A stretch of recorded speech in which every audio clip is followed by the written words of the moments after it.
0.01 എത്ര ശതമാനമാണ് 0.001? എത്ര ശതമാനമാണ് എന്ന ഉത്തരം കാണാൻ നമുക്ക് ഈ ലളിതമായ സൂത്രവാക്യം ഉപയോഗിക്കാം. ഏത് ബൈ ഏതിൻ്റെ ഇൻറ്റു 100. എത്ര ശതമാനം എന്ന് ചോദ്യത്തിൽ വന്നാൽ ഈ സൂത്രവാക്യം ഉപയോഗിച്ചാൽ മതി. ഏത് ബൈ ഏതിൻ്റെ ഇൻറ്റു 100. ഇവിടെ ഏത് എന്നുള്ളത് 0.001, ഏതിൻ്റെ 0.01. അപ്പോൾ ഇതിൽ വില കൊടുക്കുക. ഏത് 0.001 ബൈ ഏതിൻ്റെ 0.01 ഇൻറ്റു സൂത്രവാക്യത്തിൽ 100. നമുക്ക് ഈ അംശങ്ങൾ തമ്മിൽ ഗുണിക്കാം.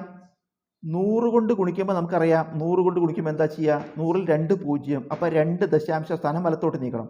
100 കൊണ്ട് ഗുണിക്കുമ്പോൾ 2 ദശാംശ സ്ഥാനം വലത്തോട്ട്. അപ്പോൾ ഈ ദശാംശം 2 സ്ഥാനങ്ങൾ നീക്കുമ്പോൾ ദശാംശം ഇവിടെ എത്തി 1ൻ്റെ അപ്പുറത്ത്. അപ്പോൾ അംശം എന്തായി? 0.1 എന്നായി. ബൈ ഛേദം 0.01. ദശാംശ സംഖ്യകൾ ഹരിക്കുമ്പോൾ അംശത്തിലോ ഛേദത്തിലോ ദശാംശം കൂടുതലെന്ന് നോക്കുക. ഇവിടെ ഛേദത്തിലാണ് ദശാംശം കൂടുതൽ. ദശാംശം കഴിഞ്ഞിട്ട് 2 സ്ഥാനമുണ്ട്. അവിടെ ദശാംശം കഴിഞ്ഞിട്ട് 1 സ്ഥാനമേ ഉള്ളൂ. അപ്പോൾ എവിടെ കൂടുതൽ? ഛേദത്തിലാണ്. നമ്മൾ എവിടെയാണോ കൂടുതൽ അവിടുത്തെ ദശാംശം കളയുക. എവിടെയാണോ ദശാംശ സ്ഥാനം കൂടുതൽ അവിടെ ദശാംശം ഒഴിവാക്കുക. ഇവിടുത്തെ ദശാംശം കളഞ്ഞാൽ എന്താവും? സംഖ്യ ഛേദം 1 ആയി. അതിന് പകരമായിട്ട് നമ്മൾ എന്ത് ചെയ്യണം വെച്ചാൽ ഇവിടെ ദശാംശം കളയുക എന്ന് പറഞ്ഞാൽ നമ്മൾ ചെയ്തത് ഈ ദശാംശത്തിനെ 2 സ്ഥാനം വലത്തോട്ട് നീക്കുക ചെയ്ത്.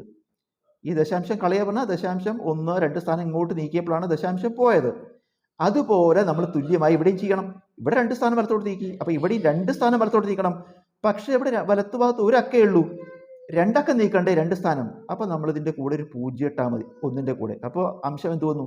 10 ബൈ ഛേദം 1. 10 ബൈ 1 10.